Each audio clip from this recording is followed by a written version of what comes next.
네, 이번 3강 적정기술의 개발과 적용 로드맵 2 시간입니다. 적정기술 전문가이신 MG 적정기술 대표님 김만각 교수님이시다. 박수 부탁드립니다. 안녕하세요. 잠시만요. 네, 말씀해 주세요.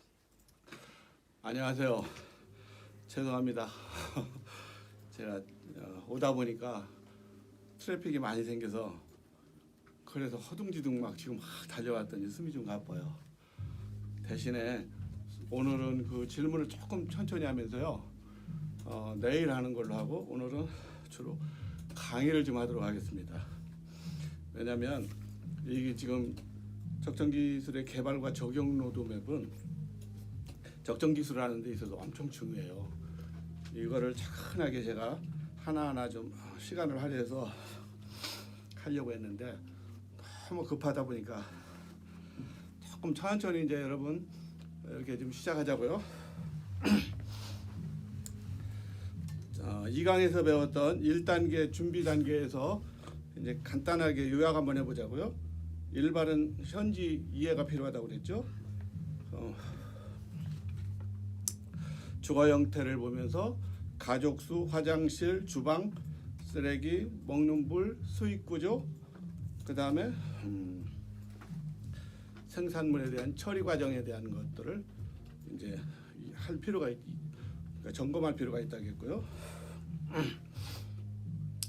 그 다음에 문제의 원인 분석에 대해서 오래전부터 존재하던 문제였는지 아니면 사회적 변화 과정에서 새롭게 발생한 문제인지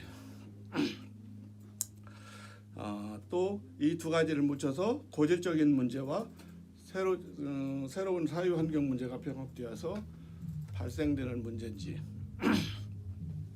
제가 지금 막 뛰어와서 숨이 좀 가빠요. 그냥 조금만 좀 말소리가 그렇더라도 이해를 해주시고요. 그 다음에 이제 환경 분석에서 제가 캄보디아 환경에 대해서 얘기했어요. 어느 한 것만 보고 전체를 다 정리하지 말자는 거예요. 우기 때 와 보면은 캄보디아로 와 보면 전부 다 물만 있어요. 반대로 건기 때는 덥고 습하고 먼지만 있는 걸로 보여요. 그 다음에 12월 달에 와 보면 너무 좋은 환경이라고 그랬죠. 그러니까 우리가 어느 한 환경을 보고 전체를 평가하지 말자는 거였어요. 그 다음에 관습 및 생활 습관에서는 몽골의 게르 설치 사례로 들었습니다. 자, 조금만 숨 좀 돌리고요. 그래도 괜찮겠죠. 그 대신 강의를 천천히 하겠습니다.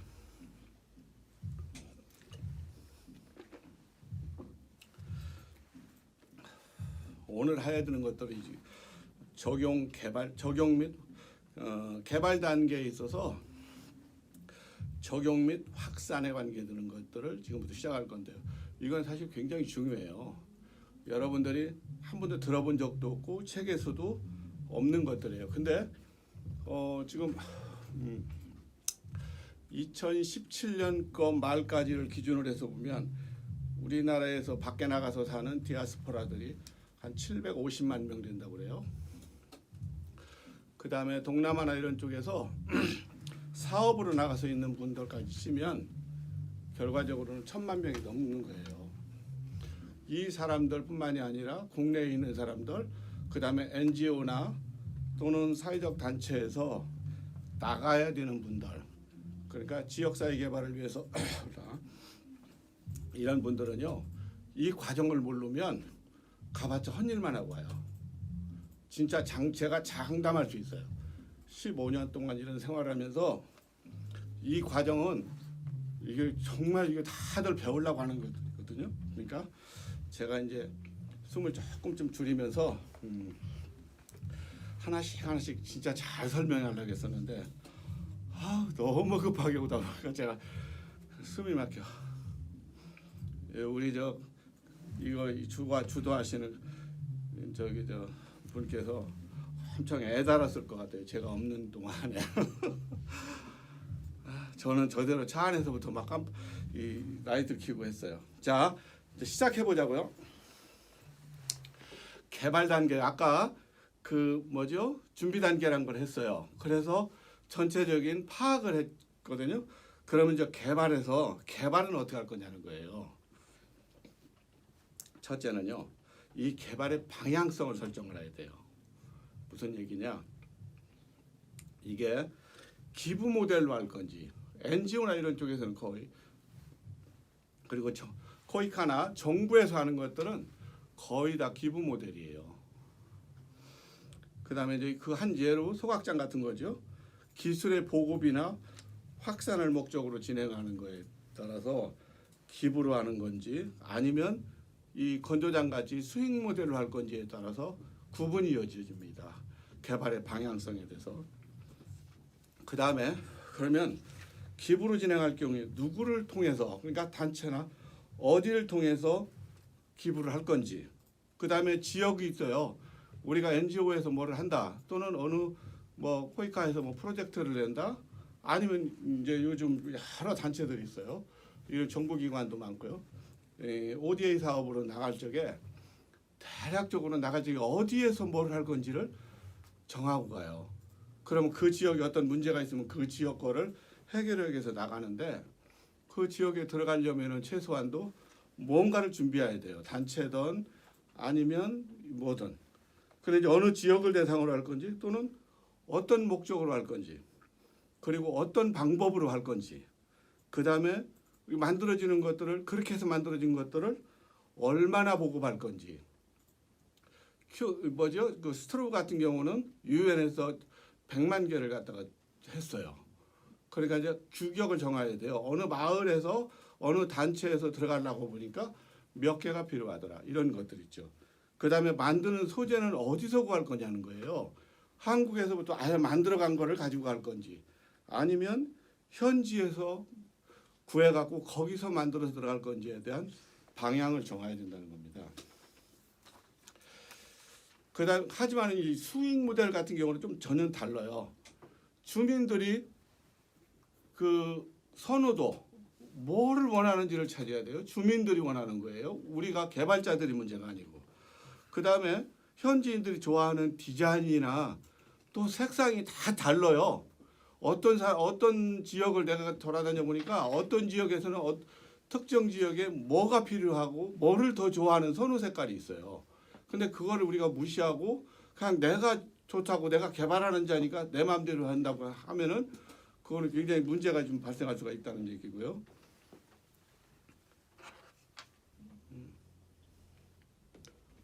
죄송. 이거 하라고 막 그러네요. 내가 여기 있는 걸 몰랐어요. 이렇게 기부할 건지 돈으로 할 건지에 대한 거 나오죠. 그 다음에 타당성. 자, 그런 다음에 가격 형성을 얼마큼 했을 적에 주민들이 살 수 있는지, 현지인들이 이런 것도 준비해야 돼요. 그 다음에 또 한 가지 더 중요한 거는 이게 고장 났을 적에 NGO나 이런 정부 단체에서 제품이라 해서 갖다 줘놓고서는 사진 딱딱 찍으면 그 다음에는 안 돌아봐요. 이 사람들은 건물 지어놓고 수도꼭지 하나도 안 갈아요. 그럼 어떻게 돼요? 그거는 고철덩어리 되는 거죠. 이게 이제 제가 몽골에서 G세이버를 이게 만들 때 학생들을 통해 가지고 지난번에 얘기했죠. 게르의 어느 쪽에다가 이 연통을 나가게 해야 되는지, 또 뭐 이런 형태, 그 다음에 이 사람들이 원하는 뭐 어떤 형태인지, 동그란 거를 또 이 사람들이 싫어할 수도 있고 원통형이 싫어할 수도 있고 다양합니다. 그래서 이런 형태를 가지고 우리가 나름대로 디자인하고 사람들한테 보여주고 어떻게 하면 좋은지에 대한 것들을 계속 반응을 조사를 했어요. 그리고 나서 추격을 만들어 갖고, 그 다음에 또 한 가지 아까 재료 나왔다겠죠? 재료를 어떻게 할 거냐는 거예요. 한국에서 사가려고 보니까 너무 비싸다고 그랬어요. 이걸 가지고서는 현지에서 나오는 재료를 찾았어요. 허륵을 만드는 이 염소나 또는 양 같은 것들을 갖다가 찜통에다 넣고 끓일 적에 돌을 밑에다 깔고 하는데, 이 돌은 열을 받기도 쉽지 않지만 열을 받으면 오래 가요. 지속성이 있는. 그래서 이런 것들을 계속 선정하면서 나갔다는 거예요. 그 다음에 이제 개발의 방향이 이제 어떤 걸 수익 모델이냐 아니면 기부 모델이냐는 걸 정해주면, 그 다음에 해야 되는 것이 타당성 조사라는 걸 해야 돼요. 이거 생산 가당에서부터 어떤 시간이, 제가 이제 한 예를 들어 드릴게요. 강의를 계속하면 지루하니까 제가 어디에 인구가 한 1000만 되는 도시에 가서 강의를 할 일이 있어요. 거기서 초청이 와가지고 대학에서 그래서 가서 강의를 하는데 이제 쭉 적정 기술에 대한 강의를 제가 이제 어느 정도 마쳤어요. 그러고 나서 질문을 하는데 나이가 좀 드신 분이 이렇게 물어보더라고요. 저희 여기 있는 데서는 적정 기술이라는 게 필요 없을 것 같아요, 그러더라고요. 그래서 왜 그러냐고 그랬더니 여기는 뭐 대기업 이게 여러 나라에서 큰 기업들이 주변에서 도심 주변 옆에서 농사도 짓고 좋은 그 기계도 있고 건조 같은 경우도 건조장이 아주 그냥 엄청난 억대짜리 가는 건조기를 가지고 건조를 한다는 거예요. 그러니까 실제는 전기가 필요 없을 거라는 아니 뭐지 이 적정 기술이라는 것이 그렇게 소요가 안 될 거라는 식으로 얘기하더라고요. 그러길래 내가 거기 와서 통역을 했던 그 학교에 부총장님이 이제 왔었어요. 있어서 그분한테 제가 물어봤죠. 여기는 그러면은 전국에 다 이 나라가 엄청 큰 나라인데 이 전국이 다 전기가 들어갑니까? 내가 그래 물어봤어요. 그랬더니 그분이 엄청 민망해 하더라고요. 그러면서 아니에요. 중심만 이래요. 이러는 거예요. 그러면서 내가 그런 걸 보면서 느낀 게 뭐냐면 이분은 그러면은 그렇게 비싼 장비 이런 것들이요. 외곽에서 조금만 벗어나면 전기가 제대로 잘 안 돌아요. 그러면 1억씩 갖다 놓고서는 건조기 갖다 놓고 그거 어디다 써요? 그러니까 이제 이분은 그 중심가에서 한 발자국도 안 나가본 분이야. 그러니까 현장에서 상황이 어떻게 되는지 한국 상황으로 전부 다 전국이 다 전기가 들어올 거라고 생각하고 있는 거예요. 그러니까 이제 이 사람의 차이예요. 이렇게 이게 상황에 따라서 느끼는 것이 다 다르더라는 거죠. 어쨌든 들어오지 않으면은 무용지물이 되어버리고 적정 기술이라는 거는요 조건에 한계가 있는 곳이에요. 다 갖춰 있지 않은. 그다음에 환경이 열악한 곳에서도 자원을 활용해서 문제를 해결하는 것. 사실은 적정 기술의 1차적인 목표죠. 이런 것들을 그 상황에 따라서 내가 여기에서 내가 하고자 하는 지역이 어떤지 전기가 풍족한지 또는 다른 어떤 물이나 모든 것들이 내가 원하는 조달하고자 하는 것들이 충분한지 안 한지를 체크하는 것이 타당성 조사라는 겁니다. 그 다음에 이제 실용성에 관계되는 거예요. 현지에서 살고 있다고 해서 내가 이제 만약에 라오스나 캄보디아예요. 이제 주 활동 무대에서 캄보디아에서의 이제 바로 뒤에서 제가 이 상황에 대한 것, 타당성 조사에 대한 것들을 설명을 좀 드리겠는데 캄보디아의 푸놈펜에 있으면요 밖으로 나가 있는 상황을 아무것도 몰라요. 내가 현지에 살고 있다고 해서 캄보디아를 다 아는 건 아니라겠죠. 계절마다 다 캄보디아 형태가 다르다겠죠. 그런데 다시 생각해 보세요. 한국에서 프로젝트를 받아갖고 하시는 분들이 현장 몰라요. 그리고 한국에서의 상황을 고려해가지고 이렇게 만들면 좋겠다고 생각하고 일을 진행하거든요. 그럼 어떻게 되냐면 거기 들어가면요, 이 되게 그 뭐랄까 그 만드는 제품이요, 이게 되게 황당한 제품이 될 수도 있고요. 그리고 이거는 굉장히 발상 자체가 위험한 발상이에요. 근데 우리는 그거를 잃어버려요. 만약에 내가 여기 충청도에 살고 있었어요. 대전에 살고 있는 사람이 제주도나 부산 저 끄트머리에 있는 상황을 몰라요. 그러니까 그 사람들이 어떤 환경인지를 모르잖아요. 산이 많은지 뭐가 많은지. 그러니까 이런 것들에 대한 실용성에 대한 가격을 조사해야 되는데 실용성 가격에 관계되는 거라면서요. 캄보디아에 있을 때인데 이제 제가 잘 아시는 분이 이제 그 서울에 있는 그 대학 부총장을 하시던 분이었어요.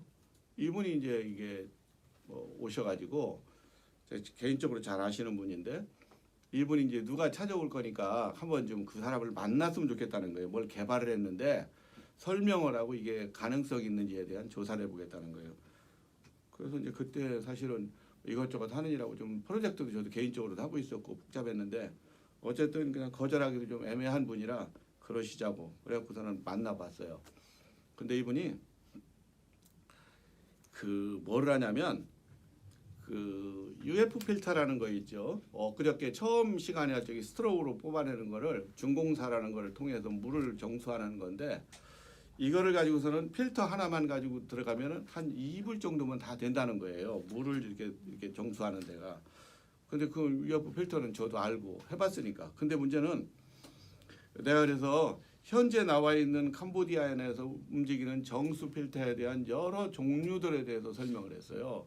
이런 설명을 해드리고 그 다음에 이게 실패한 것들 하다못해 어디지 저쪽에서 했던 것들을 제가 설명을 쭉 해줬어요. 그러면서 지금 그 시골에서 지금 타겟이 어디냐고 그랬어요. 도시 중심가냐 아니면은 나라 전체냐.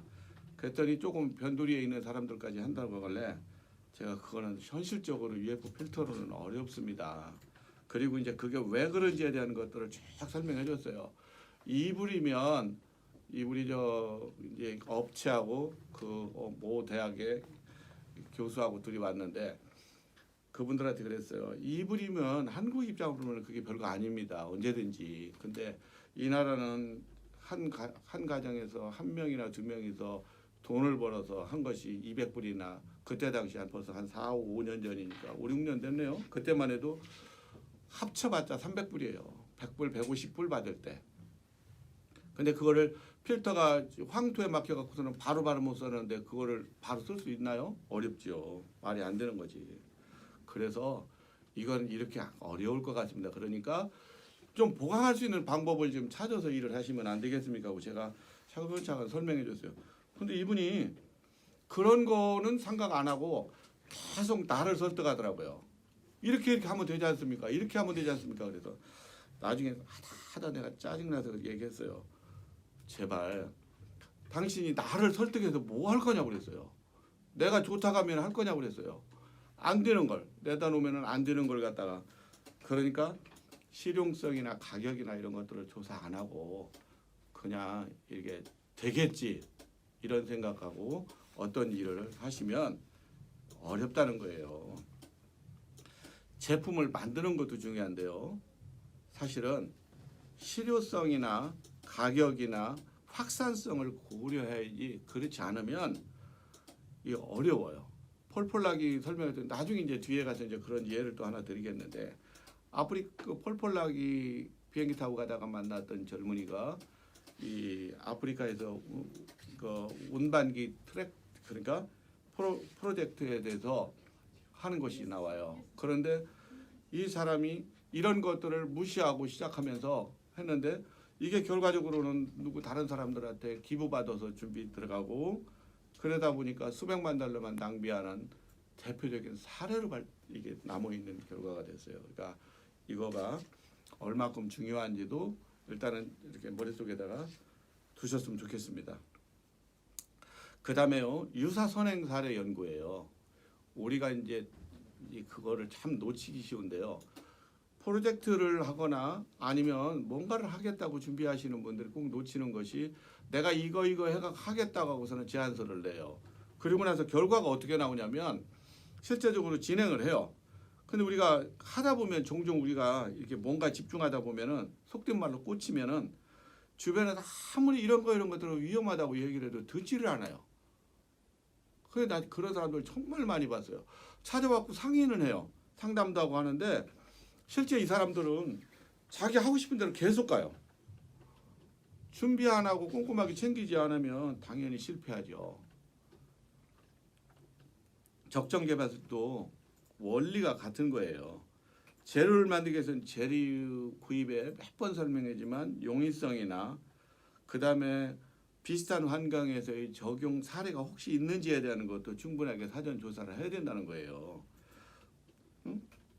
비싼 비용 지불하고 시간 낭비해가면서 똑같은 것들을 반복하지 하면 안 되잖아요. 제가 여러분들한테 계속 이제 조금 더 가면은 이 실패 사례들을 많이 얘기를 해줄 거예요. 이제 실제 사례를 들어가면 다음 시간에 이제 4강에서는 이제 실제 만들면서 일어나는 에피소드뿐만이 아니라 어떤 문제 이거를 그대로 하라는 게 아니에요. 이걸 하다 보니까 어떤 문제가 발생하는지를 나온다는 거예요.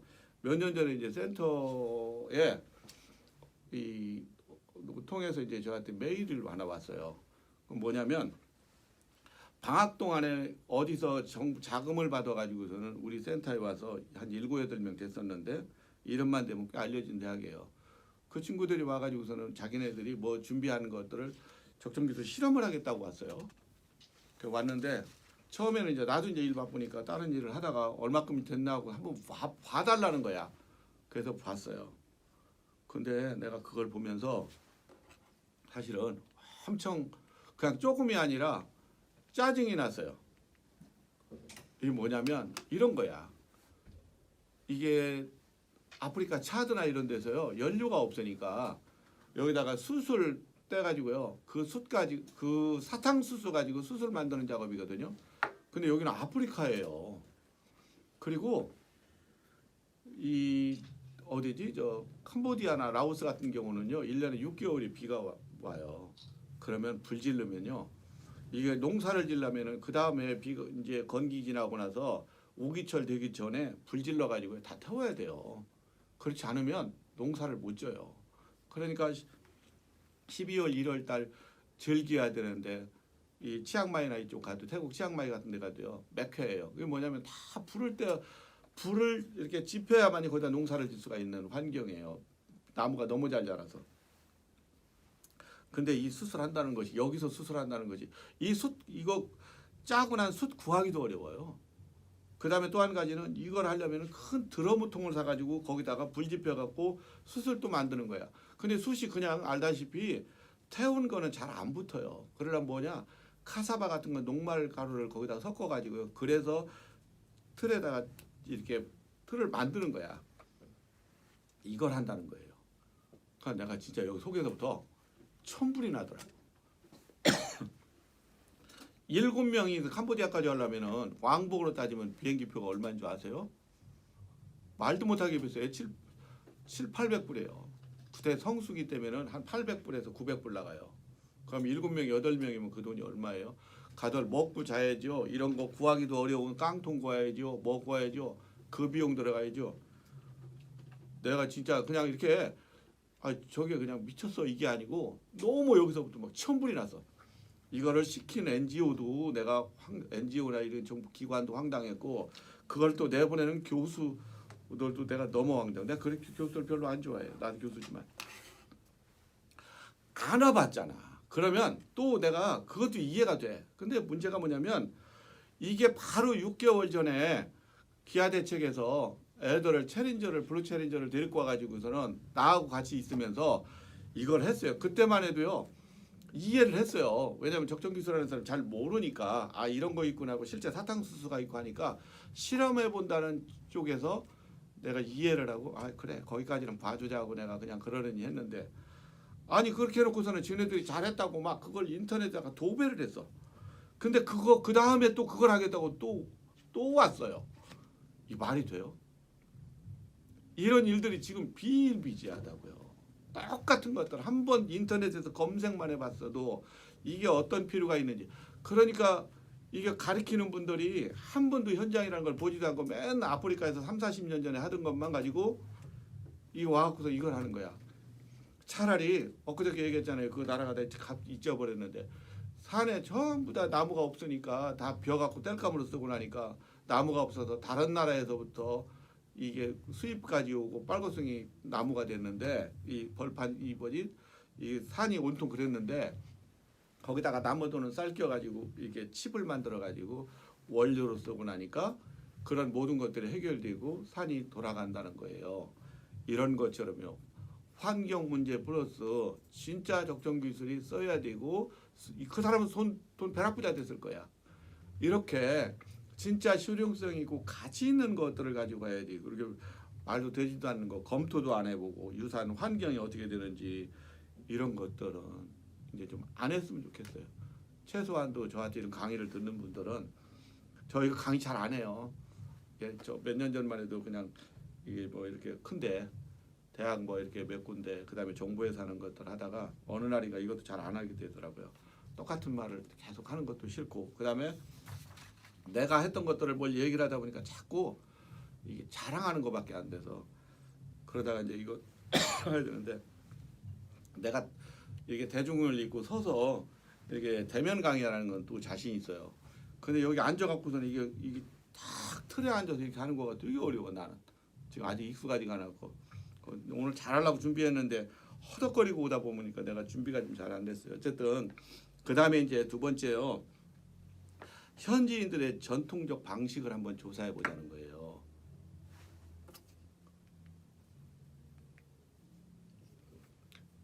항아리가 있어요. 캄보디아만이 있는 거의 다른 나라는 거의 없더라고요. 내가 쭉 돌아다녀 보니까 캄보디아에 유독 저 항아리를 써요. 1톤에서 1.5톤의 물이 들어갑니다. 이 우리가 생각할 적에 자칭 그 적정기술 전문가들이 했다고 하는 선행 연구에 관계되는 거 우리한테 조금은 도움 줄 수는 있어요. 근데요, 제가 이렇게 쭉 해보니까요, 그게 중요한 게 아니더라고요. 현지인들이 삶에서 나오는 현지인들이 이 항아리를 만들기까지는요, 몇백 년이라는 시간을 거쳐서 가장 최적의 이게 물을 얻어놓고 좋은 물을 먹기 위한 방편이었어요. 근데 우리 같은 사람들이 저 안에 들어보면요, 진짜 물 못 먹습니다. 전 물에는요, 삼엽충 벌레들이 그냥 막 다니고요. 강에서 갖다 물 퍼다 놓으니까. 그래가고 밑에는 이렇게 한 번만 싹 들으면요, 뿌연 물이 쭉 올라와요. 근데 우리 선조들은 참 좋은 거 뭐를 현명했냐면 저 사람들보다도 우리 선조들이 더 똑똑했던 것 같아요. 우리는 왜 이 나이가 드신 분들은 있는데 젊은 분들은 잘 모를 거예요. 어른들이 뭐 이렇게 이렇게 뭐라죠? 지성을 드린다고 하잖아요. 그때는 어떻게 했냐면요. 그 볏집에다가 이 또아리를 터가지고요. 볏집에서 이렇게 떴어요. 왜냐하면 물이 흔들리면서 밑에 있는 흐레가 안 올라오도록. 근데 저 사람들은 그냥 푸더라고요. 그러니까 한번 딱 푸면 밑에서부터 이 황토 그 하얀 것들이 다시 올라오고 조금 있다가 가라앉으면 또 먹고 그래요. 근데 또 저 뚜껑 지금 열려져 있죠? 저기 보시면 뚜껑이 열려져 있는 이유가 있어요. 나는 우리가 생각할 때 지금 뚜껑 열려 있으면 먼지 들어갈 테고요. 건기 때니까 먼지가 얼마나 많아요. 근데 먼지 들어갈 테고요. 벌레 들어갈 텐데 왜 열어놓나 생각했어요. 근데 이게 우리가 생각하지 못하는 다른 것들이 있더라고요. 이게 첫째는 이런 것들을 없애기 위해서는 이런 분들이 이게 파는 분들이 이렇게 이제 NGO나 이런 쪽에서요 물을 깊이 파야 돼요. 안반이 나올 때까지. 근데 라오스 같은 경우는 좀 달라요 토질이. 근데 캄보디아는 어느 정도 깊이를 파면 안반이 나오거든요. 그럼 그 안반을 뚫고 나오는 물은 굉장히 좋아요. 근데 그렇지가 않고 그냥 조금만 파면은 한 뭐 몇십 미터, 30m만 파면은 물이 축축 나오는데 그 물은 생각하기도 싫을 만큼 더러워요.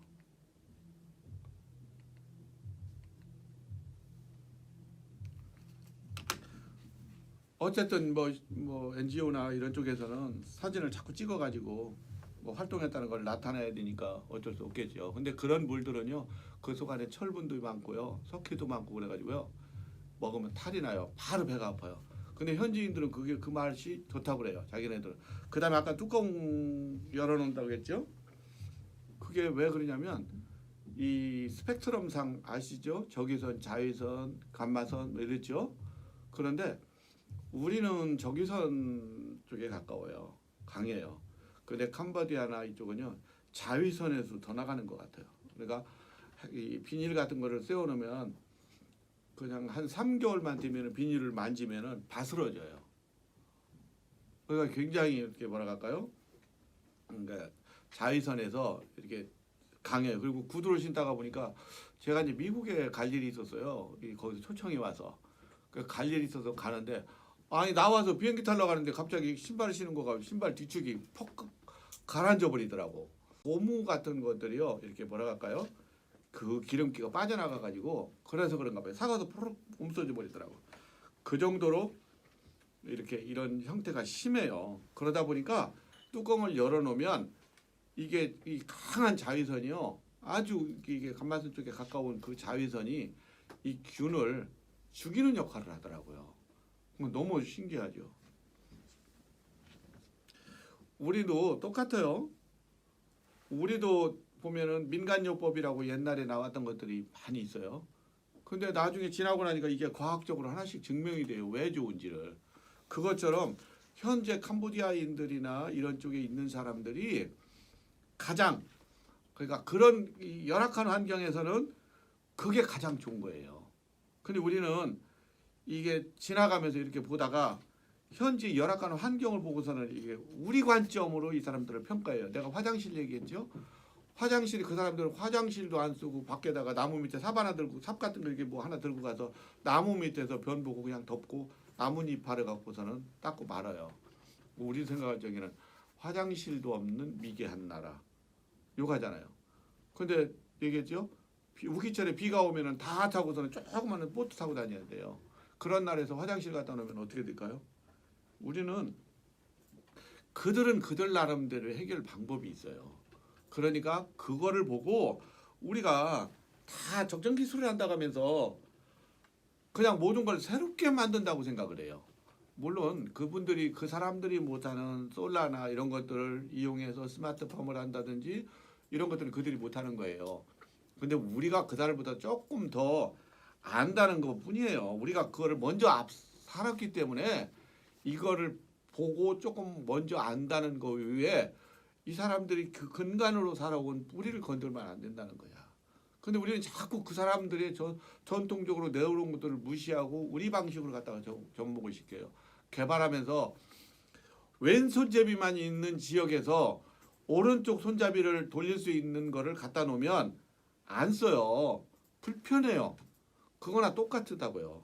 이 적정 기술을 통한 것뿐만이 아니라 NGO나 또는 선교단체나 어디든지 이 사람들이 궁극적으로 필요로 하는 것들을 만들어주고 그들의 관점 눈높이에서 보고 이들은 현재는 어떻게 지냈는지에 대한 것들을 우리가 보고 그들의 방식을 해결해 주면 되는 거예요.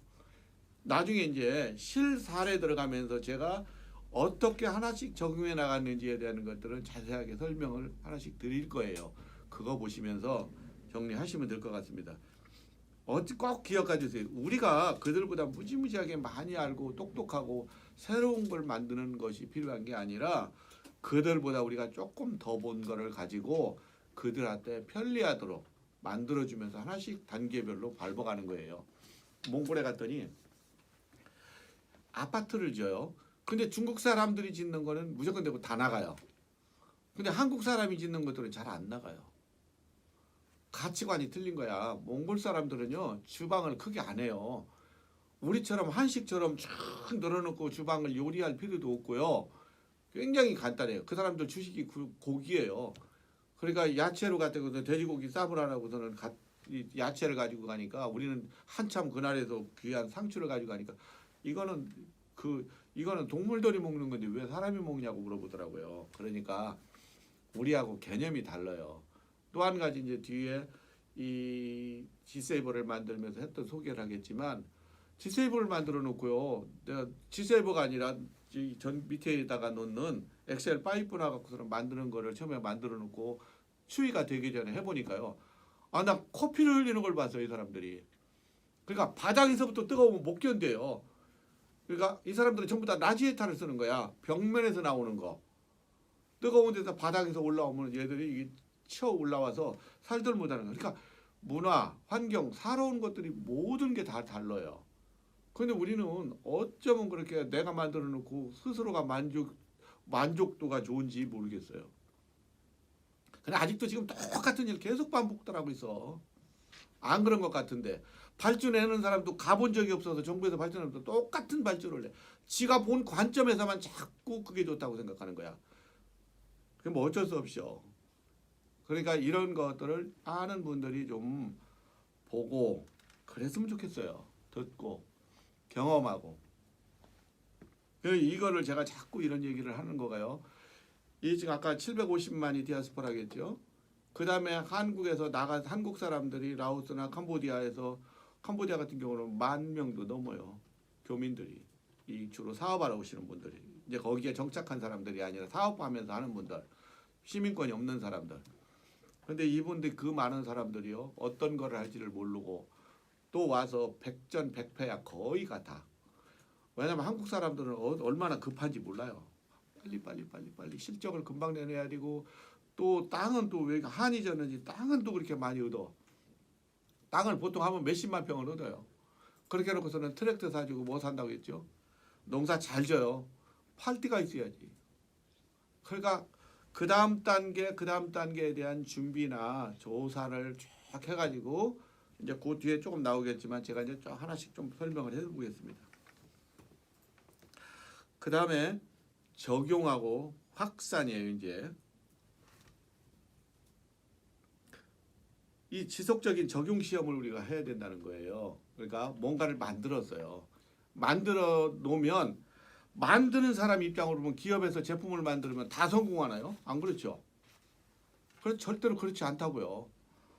그 중에서 성공하는 건 몇 개 안 돼요.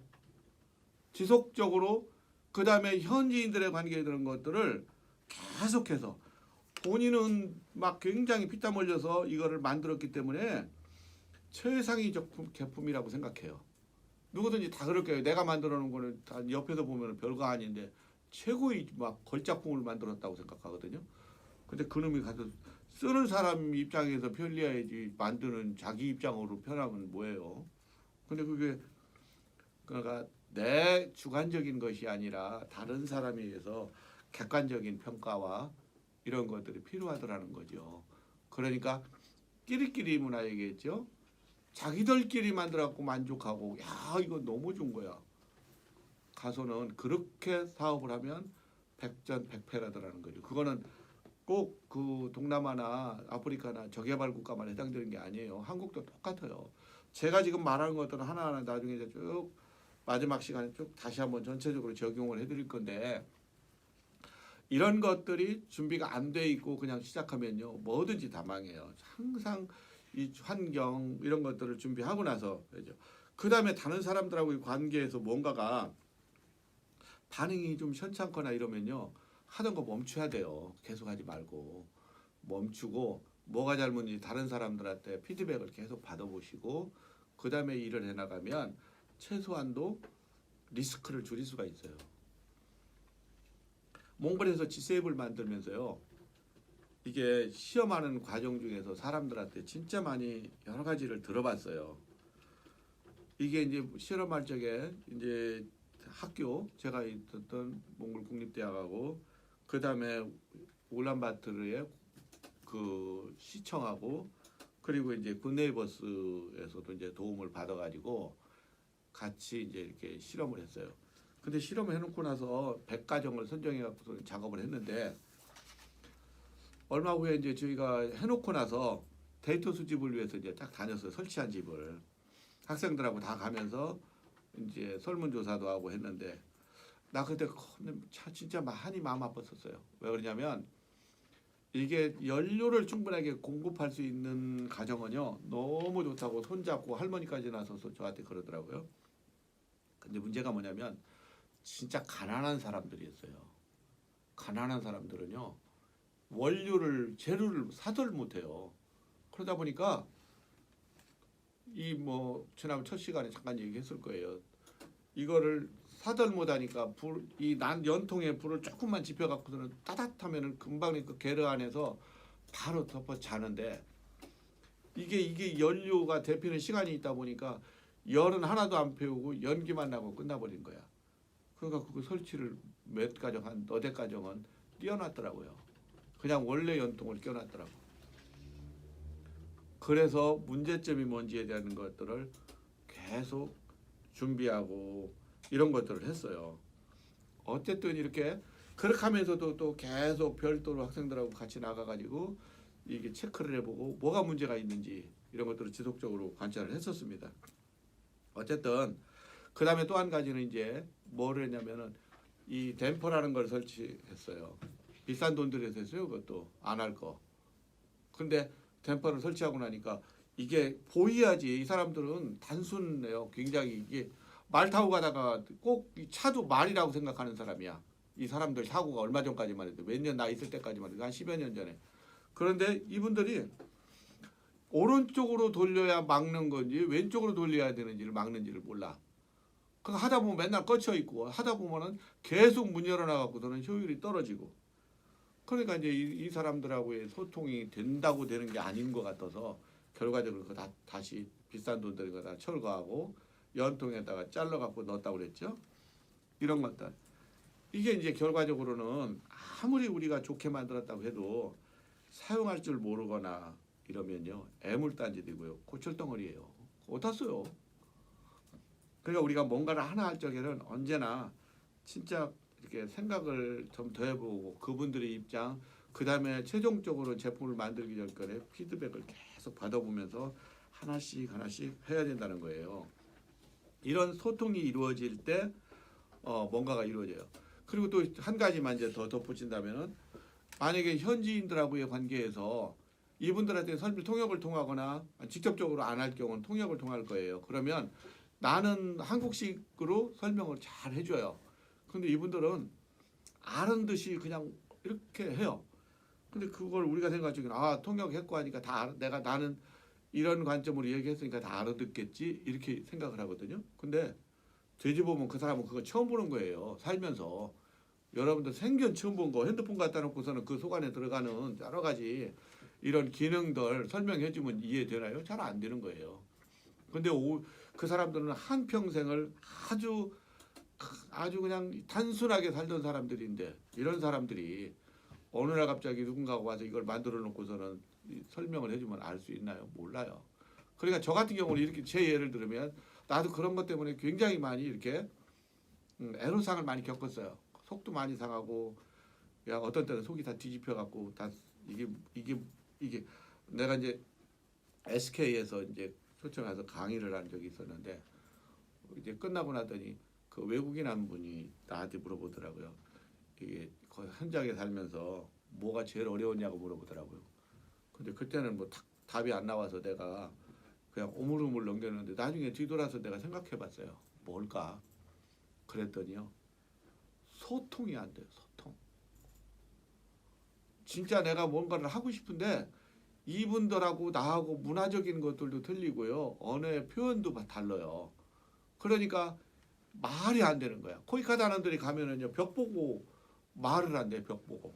너무 답답하니까 계속 앉아서 다른 주변에 자기 혼자 떨어져서 거기 학교 들어갔는데 말을 못 하잖아. 그러니까 벽 보고서는 계속 벽하고 얘기하는 거야. 언어는 많이 는다 하더라고 그러면. 근데 이제 아까 다시 돌아가서 제 경우는 이 사람들하고 소통할 적에 어떻게 하냐면 내가 설명을 차근차근하게 해요. 그리고 그 사람들이 눈을 봐요. 눈을 보면요. 내 말을 이해했는지 안 했는지를 알 수 있어요. 이제 좀 시간이 지나니까. 그리고요. 내가 이렇게 설명한 것들을 그냥 거기서 알아듣겠지 하고 되돌아서지 말고 그 사람한테 설명을 해보라고 하세요. 나한테. 알아들었는지. 그러면요. 그 사람이 알아들었으면 설명을 하고 못 알았으면 머리를 극적거려요. 그럼 다시 설명해요. 알아들 때까지. 그렇게 하고 나면 나중에 알아들었으면 무지무지하게 기뻐해요. 이제 그런 과정들이 있다는 거를 특히 더 이렇게 프로젝트 하시는 분들은 관심 갖고 들으셔야 돼요. 그 다음에 이제 마지막으로 제품에 대한 공정 매뉴얼을 작성해야 돼요. 근데 그 사람들은요, 공정 매뉴얼을 못 봐요. 읽는 사람이 글 못 읽는 사람도 있고요. 그러면 쉽게 하려면 어떻게 하냐면요, 사진 찍어요. 그걸 과정마다 사진 찍어갖고 요때는 이런 거야, 요때는 이런 거야 해주는 것이 내가 해본 결과로는 그게 제일 좋더라고요. 뭐 아무리 설명하고 장황하게 뭐 그림, 도면 이제 알아들을 수 있는 그 리더들한테는 도면을 필요하고요. 그렇지 않을 경우는요, 설명이 필요할 것 같더라고요. 어쨌든 초기에 관계 드는 것들을 만들면서 진행해 보니까요, 시간이 좀 지나고 나니까 온통 이렇게 뭐랄까요, 보강해야 될 것들이 있더라고요. 그때는 최고였었는데. 그러니까 사업을 하고 적용되거나 아니면 선교적인 마인드로 어딘가 하고 접목을 될 경우는 생각을 바꿔야 되고요. 그러니까 한국에서 아무리 막 현장을 잘 알고 책을 보고 막 이론적으로 잘 알아도요, 현장하고는 다릅니다. 이것만 아시면 절대로 뭐라 할까, 늦게 와서 좀 더 하려고 했더니 막 빨리 끝내네요. 10분 됐다고. 자, 이제 질문 받겠습니다.